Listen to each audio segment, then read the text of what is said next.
gave gave the talk at the 1957 National Convention in Chicago, and he used the um, I can't think of the name. The thing at the planetarium in Chicago to give his talk, and that convinced me that was going to be a fun mode, and I did it the hard way with a key, even a straight key.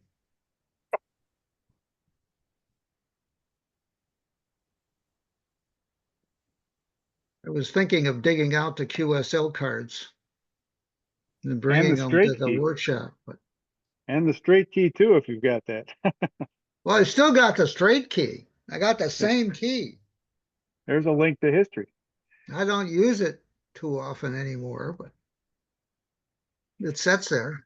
I can use it, but I splurged and bought a nice Bugatti key a couple of years ago at HamFest. But I've got more keys on the table than microphones for sure. In fact, you have to look to find the microphone. Same here.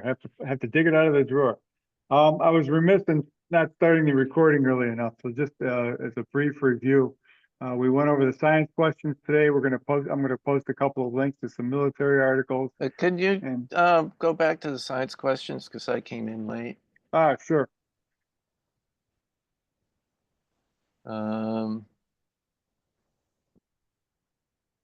Yeah, because there's actually something I'd like to bring up, and that is whether we can pull a usable Doppler shift off of the contacts. It's usually pretty high. Well, yeah, the question sure, is, well, after the meteor has passed and you have a stable channel, can you pull a Doppler shift off of that channel? The reason being, wondering whether you can get velocity, whether you get actual wind information off of it. Well, I think you probably could if you had the system set up to the I'm thinking of the FL Digi system. Right. Well, Um, that's one of the things we would want to be looking at is yeah, taking our, for instance, the RX-888 system but and running it up in the upper range, running at 6 meters and 10. I know when we run at full rate, it'll do 6 meters. Or if you use the lower rate, you can image it. well, with the legacy Grape One, you do the decoding at 1 kilohertz. But I've used different audio Well, this frequencies. isn't a constant carrier the way Well, WWV is. you're only going to get it, but it's going to be jumping around with the the coding for the. Yeah, but you know the coding. You can extract you can back the coding out of it. I mean, are we getting, for instance, do we get Doppler shift off of FT8? No, Yeah, I don't not know. that. Well, This is a question. Yeah. Can we get Doppler shift information out of this?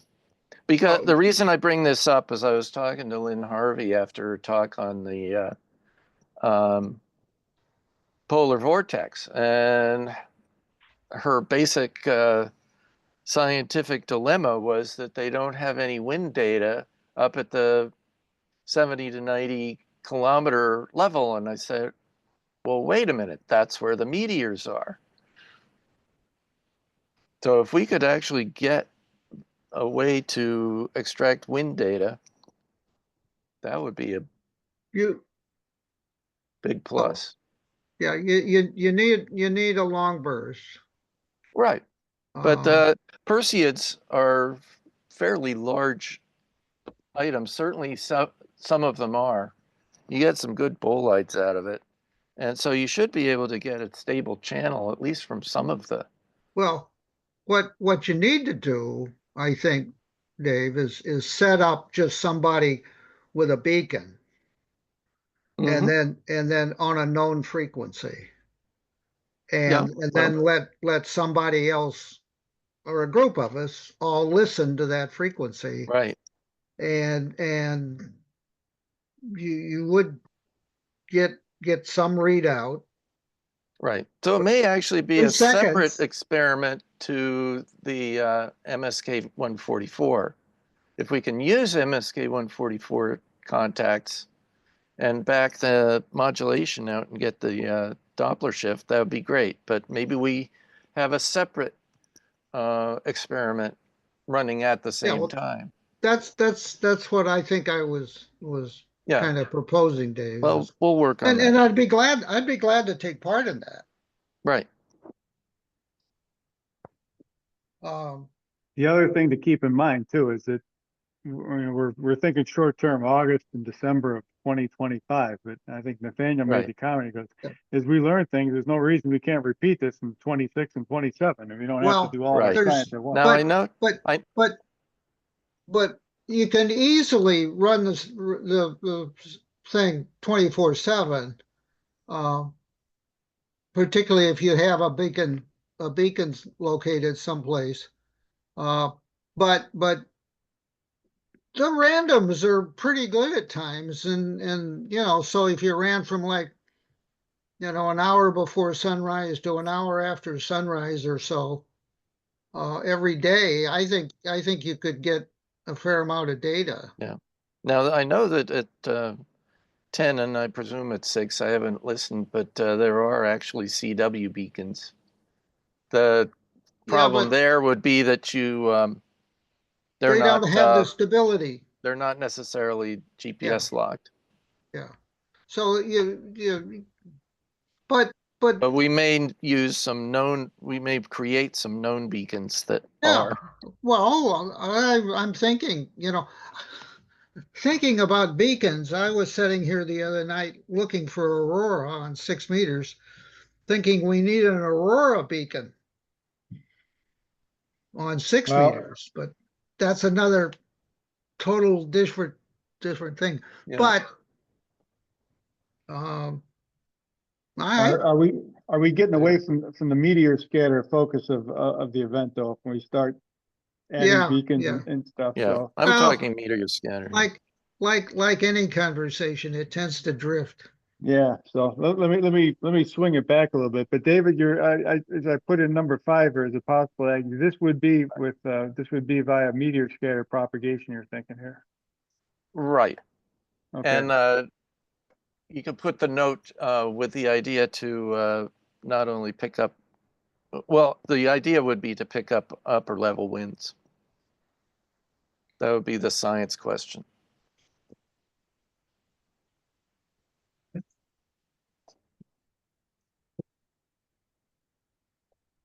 I think we are talking about 6 meter and 10 meter, right? So instead of just put the HF in science question, how about adding the VHF in that also?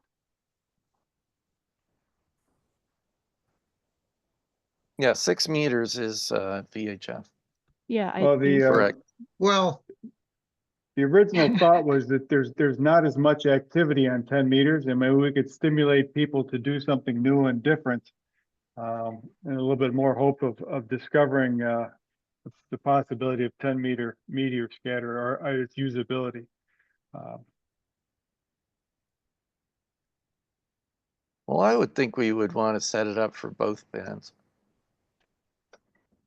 well, Bruce had suggested that maybe we suggest people operate the first 2 hours of their local time, say 4 to 6 a.m. on one band and 6 to 8 a.m. on another band. But hams being hams, if we're asked to operate in a specific band, there's nothing going on there, and the other band is active, everybody's going to pick up and move. That's just what we do. Well, nothing says we wouldn't be on both bands at the same time.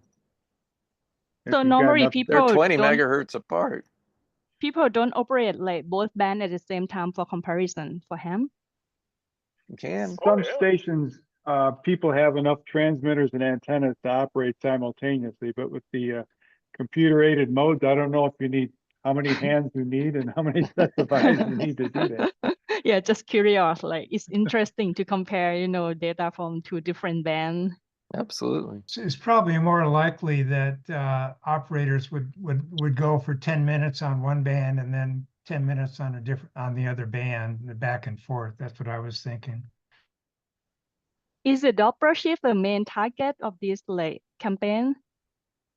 Not really. David just raised that as an additional question. It's more of, is there enough, will 10 meters support meteor scatter activity, and what can we learn from that? That's the initial thought. But 10 Well- meter is HF, right? So maybe it's like we have like effect from ionosphere also, not just metro radar, like sporadic E or so. The So, thing, yeah. the mode is usable on any band below the MUF, particularly because of, and of course the D layer gets in the way as you get down lower and lower in frequency. But I've Mhm. heard meteor pings on 80 meters over the years. So, it when you put enough ions up there, it gets, the problem is of course you got to have the density, but at 80 meters, it's got to be a pretty big cloud to give you a So reach. let me ask Bruce a question, because in reading through all the notes on the HamSCI reflector earlier, I think it may have been Joe or someone said sometimes these QSOs can take quite a while for them to complete. I mean, he said sometimes as much as 20 or 30 minutes. Is that common, or is that rare that they go on that long? It's certainly not uncommon. From what I've seen on the little bit we've been able to do on 10 meters, they've taken place over a period of several minutes. And that's not unusual on 6 meters either. So until we get more data, it's going to be kind of hard to say, I think.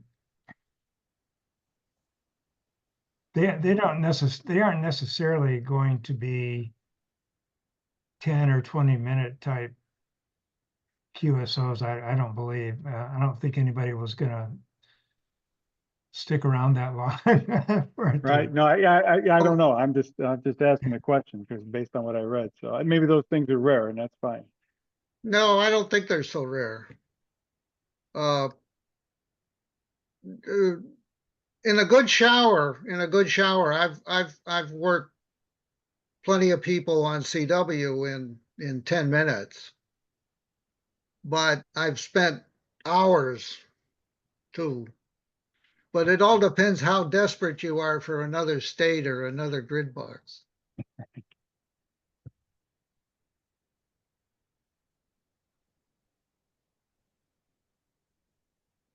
We used to send the CW real fast and then record it and then play it back at a much slower speed so we could decode it.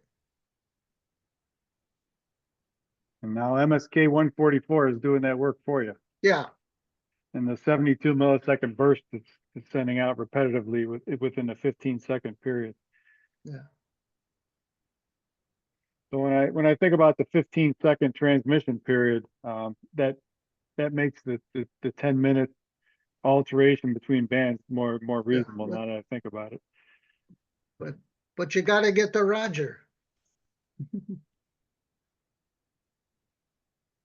Well, part of it is the actual contact, making a two-way contact between two stations, and then you send in the logs, you can count those up. But a lot of it, at least I would think, is the MSK 144 software is always listening, right? If it hears other people in the pass band, does it receive that and then pass it on to PSK reporter? I hope so. I think the answer is yes. Okay, because that's why we get literally millions of spots every day on FT8. There aren't that many QSOs. I mean, there's lots, but it's a lot of people listening to one another, and they're basically reception reports. Yeah, Which is a Gary, good it's thing. a really good question about about the reporting on PSK, because I was kind of wondering the same thing, whether if you are, most of us have our PSK reporting function on if we're using WSJTX, regardless of whatever mode we're using, we're reporting, right? But is it reporting only the QSOs that you complete or the things that you're hearing? And I think the answer is the latter, but we do need to double check on that. And I'll take an action to double check that. Because we'd Okay. like to know that every station that hears another station on 10-meter MSK is providing the information that they heard something, whether they had a contact or not. It would be nice to know that, right? I mean, if that's the case, there can be almost a participant such as myself. Maybe I don't want to transmit or can't transmit on 10 meters, but if I can listen Yeah, and provide reports to PSK reporter, that has value. yeah. That's an easy thing to check, because that would also be true on any other band. And so I'll do an experiment on 6 meters where there's activity and see if my reports are going in and into PSK just in the listening mode. I think the answer is yes, they are, because PSK reporter will tell you what a particular station has heard, as well as where they've been heard, right? Both ends of the both ends of it. So Correct. Correct.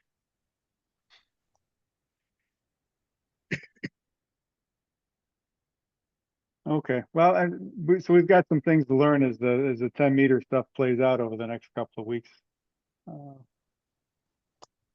And that's good that you guys are actively working on that. Helps a lot.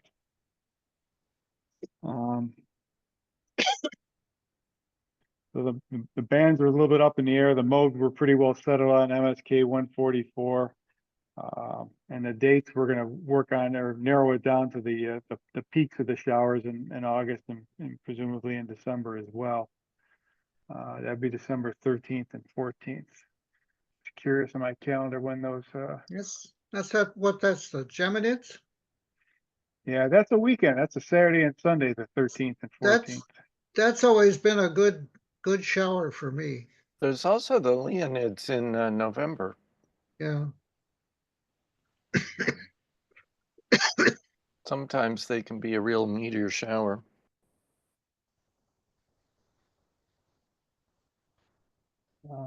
Yeah, well, I've set up nights that when there things were supposed to be just tremendous, and I've checked in and said, nobody knows about this, but there's a shower, and sure enough,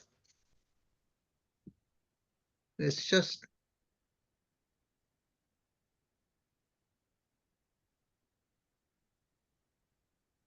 I think a lot of it comes down to when we promote the event is promoting tools like Ping Jockey. There's another chat group here. There's some folks on, yeah. I think I saw Slack somewhere too. There's a lot of different ways to drum up interest, I guess you would say. So I never cared for Slack. I don't know. I just never. It was popular on 630 meters. I think once we get our operating framework set up a little bit more, I think it would be interesting to reach out to some of the astronomy clubs. Now, I'm not sure how many astronomy clubs are going to want to meet between 4 or 6 or 8 o'clock in the morning, but there certainly could be some symmetry or some ways to get together and maybe get some of the astronomy folks interested in amateur radio and vice versa. So that's why I wanted to keep this on the list of maybes. Outreach events. I've been monitoring FT8 on some of the low bands and 20 meters. I think I'll set up on 6 meters on the meteor scatter mode and see what happens in the morning.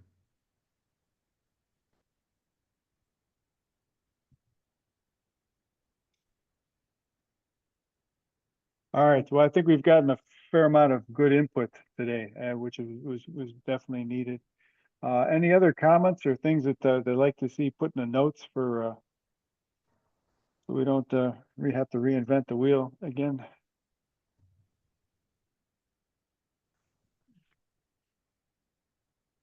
Good. Okay. Any other comments, or we'll wrap the meeting up for today? Just a brief note that most of all the HamSCI posters from the workshop are now available on the website. So if you're clicking through the agenda and saw something interesting, you should be able to click on the presentation title and get to the poster. And I'm working on the presentations themselves right now. Converting the PowerPoints into PDFs and attaching them to each speaker's abstract and whatnot. So hopefully within a day or so, we'll have a pretty good set of documentation. And then later this spring or summer, Jason Johnson will have the actual YouTube recordings of all the speakers. So we'll have the HamSCI workshop pretty well documented. Any other questions or any other comments before we say goodnight?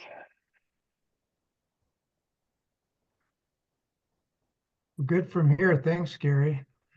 All right, Bruce. No, thank you very much. I appreciate all the enthusiasm yourself, and you're an enthusiasm multiplier. That's the best thing, is that one or two people get interested in something and they tell two friends and they tell two friends and so on and so forth. Before you know, That's you've how got it an works. event. Bruce, Yeah, apparently you converse with Rick, Rich, K2R2H, yeah. no, I'm Art- sorry, who again? K1RTH.